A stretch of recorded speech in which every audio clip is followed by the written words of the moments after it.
চাচা গো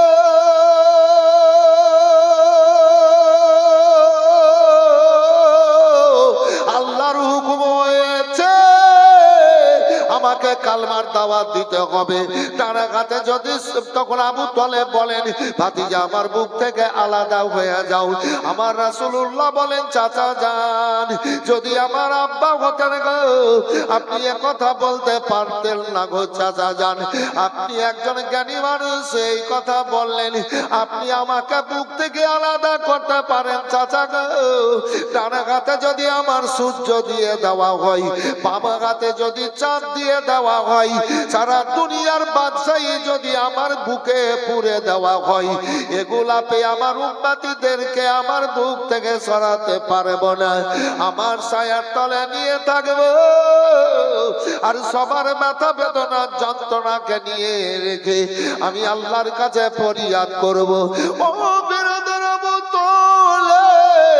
যে কিছুটা দূরে চলে গেছিলেন আল্লাহর নবী যখন কাঁদলেন বললেন এ কথা, আবু তালেব ঘুরে চলে আসলেন ভাতিজা মোহাম্মদ তুমি কালমার দাওয়াত দাও, ইসলাম প্রচার করো, আমি সব সময়ের জন্য তোমার সঙ্গে আছি। জোরে বলবেন সুবহানাল্লাহ। এবার আবু জাহেলেরা কোনো মতে যখন পারল না, দেশ বিদেশের অনেক বাদশারাকে ডাকলো, এবার বাদশারা চলে গেল, এবার কাবাতে কোরাইশ বংশের লোকেরাকে নিয়ে এবার কিন্তু আলোচনা শুরু করলো নবীর বিরুদ্ধে কথাবার্তা, এবার নবীর বিরুদ্ধে ষড়যন্ত্র এবার করেছে। তাই নবীকে নবীকে ক্ষতিতে ফেলার জন্য, নবীকে কষ্ট দেওয়ার জন্য অনেক রকমের কথাবার্তা ওই মজলিসে বলেছে। এবার বেরাদারি ওই জায়গায় নবীর চাচারাও ছিলেন কয়েকজন, এবার রাসূলুল্লাহ কাছে ছিলেন না, দূরে দূরে ঘুরে বেড়াচ্ছিলেন। মিটিং শেষ হয়ে গেল, আবু জাহেল উতবা সাইবা ওয়ালিদ কাফিরেরা এবার ওই মূর্তিগুলাকে মানে সেজদা করলো, এবার সেজদা করলো, এবার সেজদা করে এবার সব বাদশারা বেরোলো। নবী আমার এবার ডাঁটসে গিয়া বলেন ও গো বাদশারা আপনারা মূর্তিগুলাকে সেজদা করলেন? বলে হ্যাঁ করলাম। বলে আপনাদের মা আপনারা মাবুদ বলেন? বলে হ্যাঁ আমরা মাবুদ বলি। আপনারা খোদা বলেন? বলে হ্যাঁ আমরা খোদা বলি। ও গো আপনাদের মাবুদের খোদার পাওয়ার দেখবেন। বলে মুহাম্মদ সাল্লাল্লাহু আলাইহি ওয়াসাল্লাম তুমি কি দেখাবে? আবু জাহেল বলে তুমি কি দেখাবে? ও তো জ্বলে পড়ে আছে। ও বিরাদার আবু তালেব এবার আবু জাহেল বলে কি দেখাবে? দেখাও আমার রাসূলুল্লাহ গো।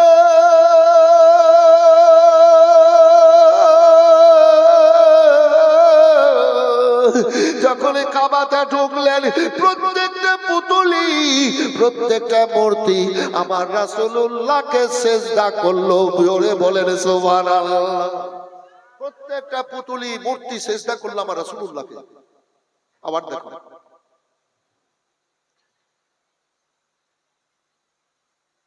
অনেকে ব্যাপারটা চিন্তা ভাবনা করতে লাগলো। ওই বাদশাদের মধ্যে একজন বাদশা, ওই বাদশার বাড়ি হলো ইয়ামান শহর। বুঝতে পেরেছেন দাদা? ইয়ামান শহর। বাদশা হাবিবি ইয়ামান, মানে তার নাম হাবিব, ইয়ামানি বাদশা। ইয়ামানি বাদশা এবার ভেবে নিল ইনি কোন দুনিয়ার সাধারণ মানুষ না, ইনি কোন জাদুঘর না, ইনি একজন আল্লাহর রাসূল, আল্লাহর নবী। ও বিরাদার এবার আশেপাশে ঘুরতে ফিরতে এবার পরক্ষণে বাদশা হাবিবি ইয়ামানি রাসূলুল্লাহর কাছে চলে গেলেন।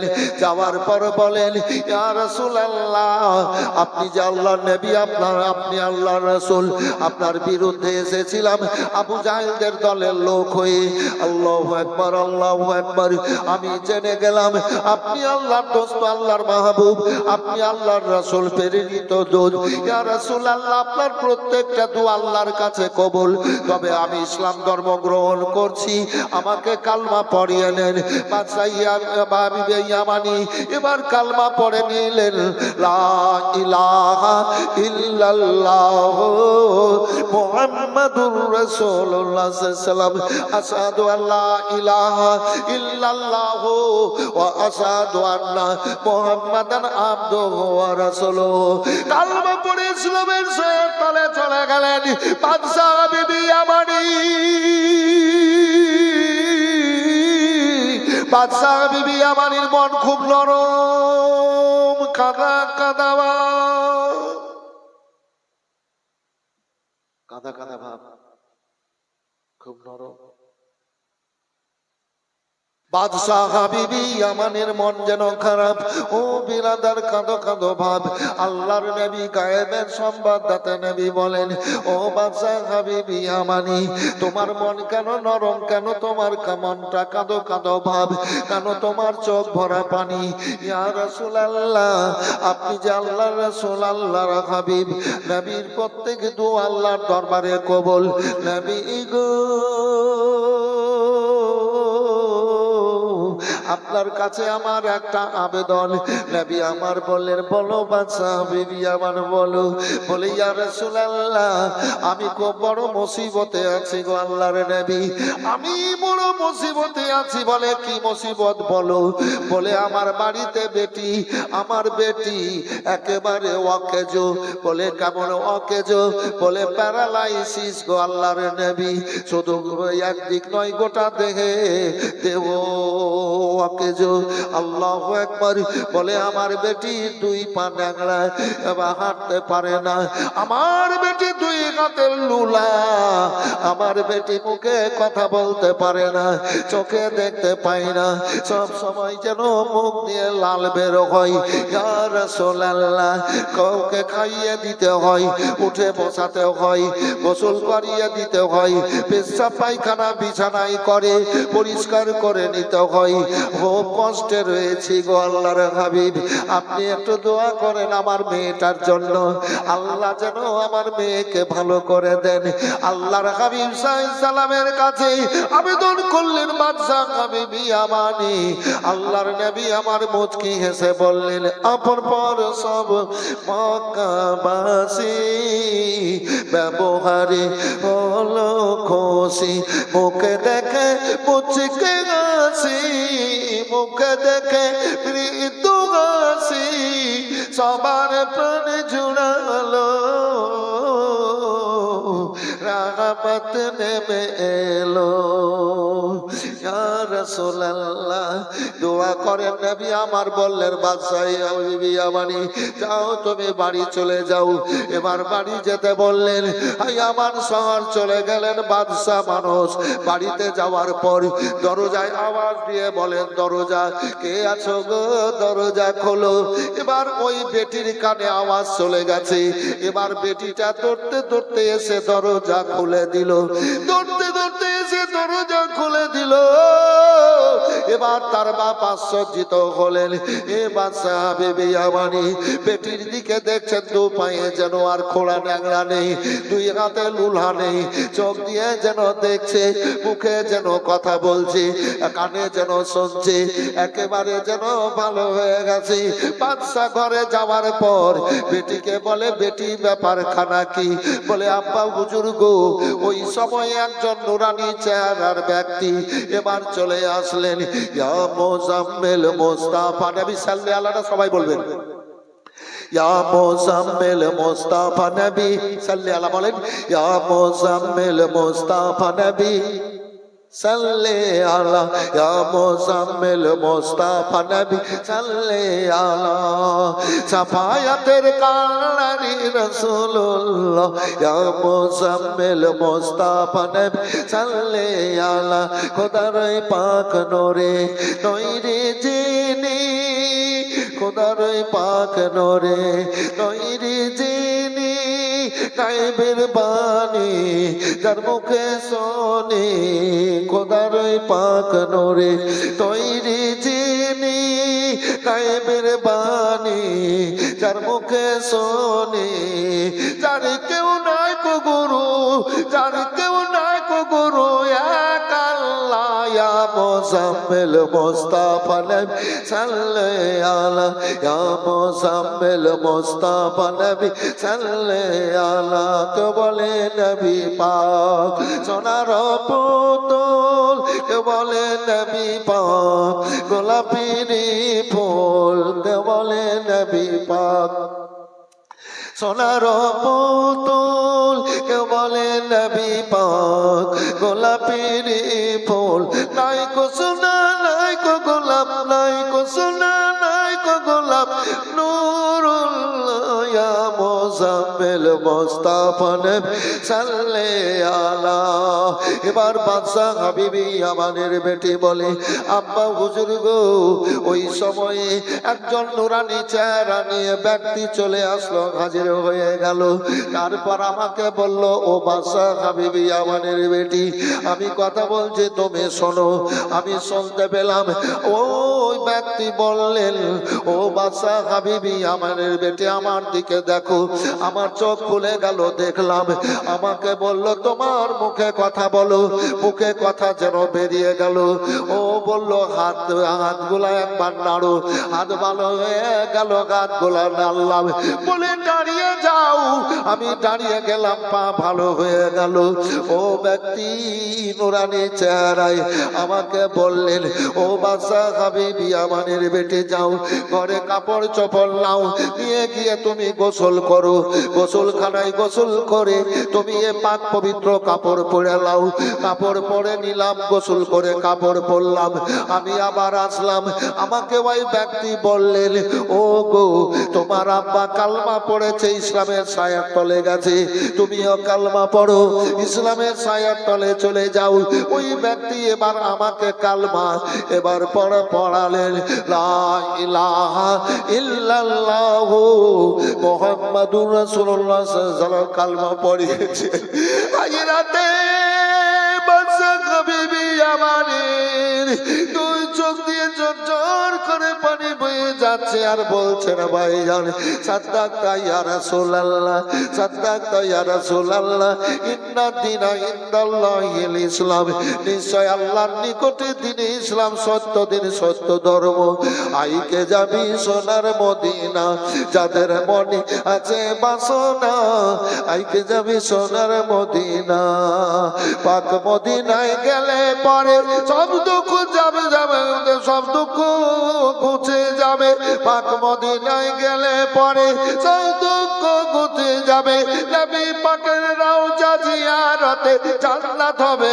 ঠিকানা আইকে যাবি সোনার মদিনা যাদের মনে আছে বাসনা আইকে যাবি সোনার মদিনা আসর মায়েরা আমার বাদশা হাবিবি আমানি বললেন আমার রাসূলুল্লাহ সাল্লাল্লাহু আলাইহি ওয়াসাল্লাম এসে আমার বেটিকে ভালো করে দিয়েছে আল্লাহু আকবার আল্লাহু আকবার এ হচ্ছেন আমার রাসূলুল্লাহ আল্লাহর নবী সাল্লাল্লাহু আলাইহি ওয়াসাল্লামের এবার বিরোধিতা করতে লাগলো আবু জাহেলেরা চরম ভাবে বিপদে ফেলার চেষ্টা করতে লাগলো আল্লাহর নবী সাল্লাল্লাহু আলাইহি ওয়াসাল্লাম 11 জন সাহাবী 4 জন মেয়ে সাহাবিয়া এদেরকে বললেন শোনো শোনো চলে যাও তোমরা হাবসে চলে যাও হাবসে যাওয়ার পর হাবসের বাদশা নাজ্জাসীর কাছে তোমরা নাজ্জাসী বাদশার কাছে তোমরা পানা চাও রে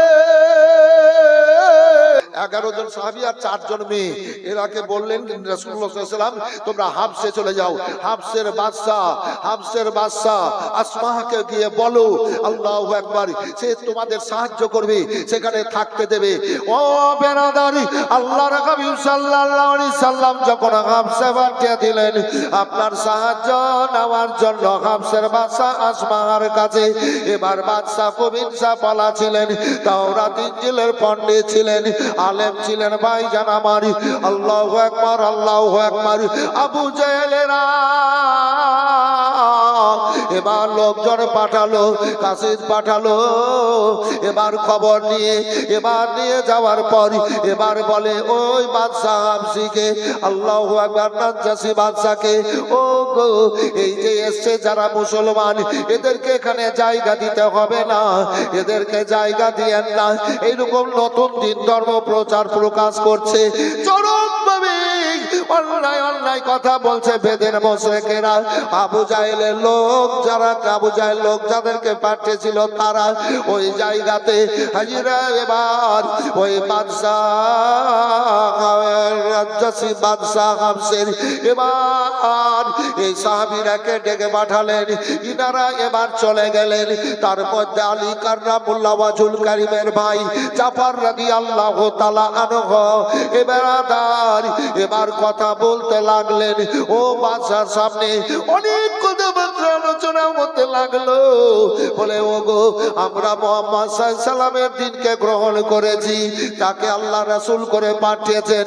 হাসিম বংশের, কোরাইশ বংশের সে ব্যক্তি আমাদের সমাজেরই লোক, তার চেহারা নূর আলা নূর, কথাবার্তায় রহমত বর্ষণ হয়।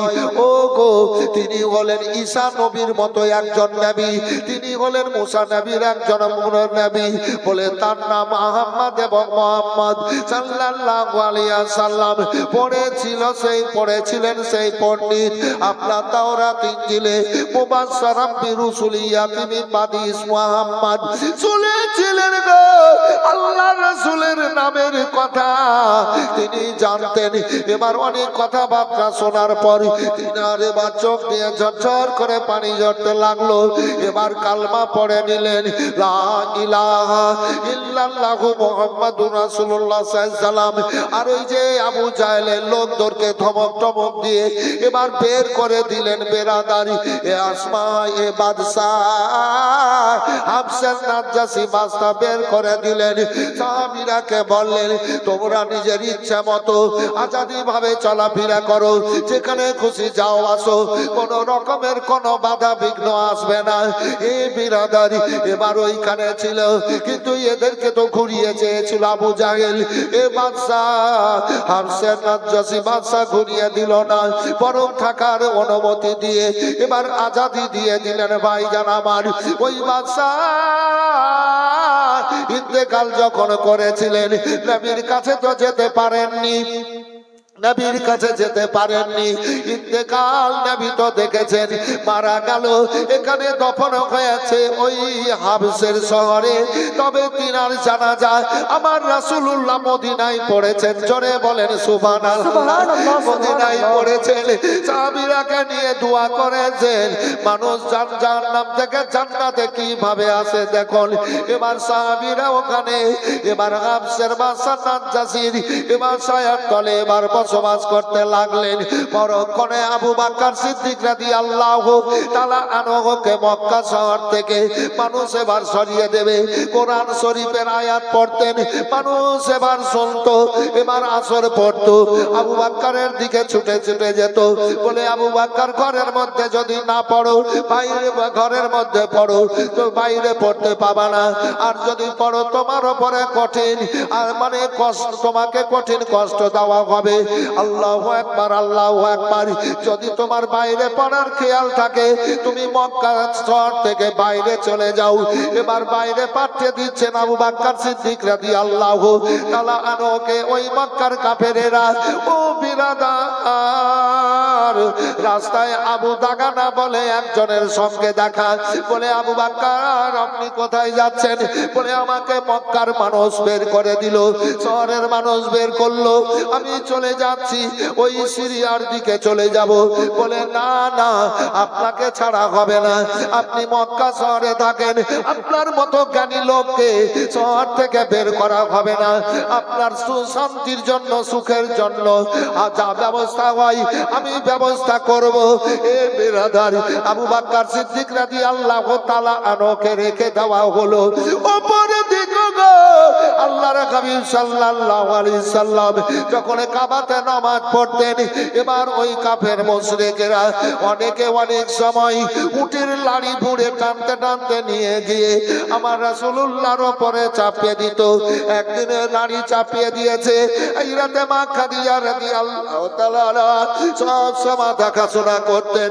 এই রাতে খাদিজাতুল কুবরা রাদিয়াল্লাহু তাআলা আনহা গিয়ে এবার ওই বড়িগুলা নামিয়ে দিয়ে আমার রাসূলুল্লাহকে আঁচল দিকে দিয়ে ঢেকে এবার বাড়ি নিয়ে চলে আসলেন।